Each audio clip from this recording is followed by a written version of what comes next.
If you're over 45 and struggling with a weak core, I'm going to share with you one simple tip to activate your core immediately.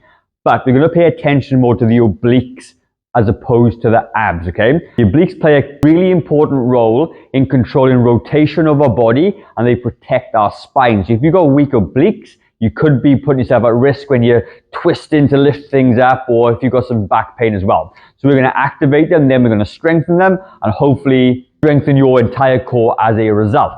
If we haven't met yet, I'm Gavin. I'm a personal trainer and I cover New Zealand's only fitness studio for people over the age of 40.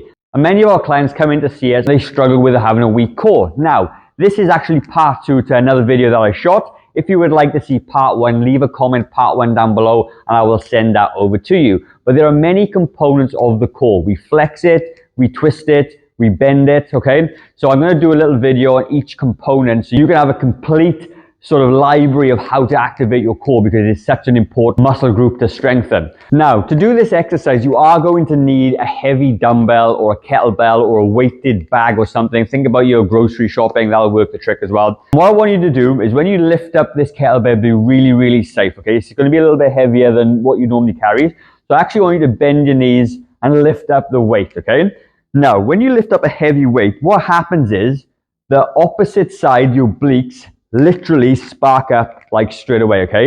And I can feel these working out right now. And this is activated, this is working. Now, when you do this yourself for the first time, try a lighter weight first, get a feeling, use your fingers and just put them just there, and you will feel that side of the muscle light up. And when I swap it over this way, instantly this lights up as well, because think of it, this is like a counterbalance. This dumbbell is pulling me or to the floor, and to hold myself upright, I've got to stabilize and contract those muscles to do that, all right? And the thing of it is, when you do that, you're starting to learn what muscles are working at different activities. And when you get this mind-muscle connection, you're able to train in a better way. You're able to activate the muscles when you need to. So when you actually go and lift and twist something in the real world, then you've got a really good idea of what muscles you're using and how to activate them and work them, okay? So when you do this, okay, you're going to lift this up, and what you're going to do, you're going to just keep a nice narrow stance. Narrower the stance, the harder the other side has to work. That's super key, right? So if the weight you've got is a little bit too heavy, have a bit of a wider stance, it's fine, but you will, figure it out for yourself. Then what you're going to do, you're going to hold it for about 15 seconds. Get your fingers there and feel it. You feel it harder, tensing. You may even feel a little bit of a burn. And once you do your 15 seconds, you're going to swap it over, and you're going to do the same thing and find out. You can do the same thing on the other side. Use your fingers, pinch the obliques, and you're going to feel it going. Once you've done that a couple of times, you might want to do it 3 times on each side.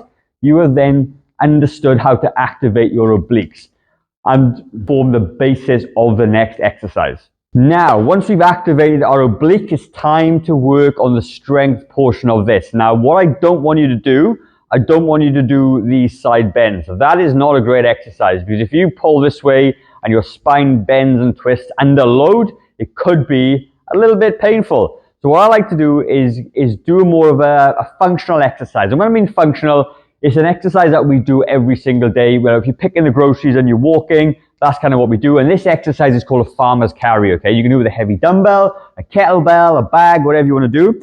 But I want you to think about the exercise. So what you're going to do, you're going to lift up that big weight, okay? And you're going to feel the contraction as you do what you spoke about. And now we're going to do more of a dynamic exercise. You're going to walk in a nice narrow stance, chest up nice and tall, one foot in front of the other. You're going to do this for about 30 seconds on one side. Then you swap it over, and then you do 30 seconds on the other side. So you're getting a huge amount of work done with the core. And every time your foot leaves the floor, the more work your core has to do, which is really important. And that's going to be a really good way to strengthen those obliques in a functional, dynamic way that is safe, and it's going to give you the biggest bang for your buck to protect your spine and all those movements that we do when we're rotating our bodies.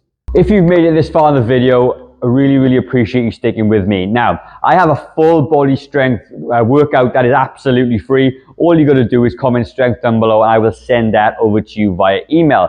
If you did enjoy the video though, please let me know in the comments so I can make more videos like this. And I'm going to leave another video up in the top right hand corner on how to activate your glutes, because many of our members have weak glutes as well. I think you're going to enjoy this video. So head over there, and I will see you there in a couple of minutes.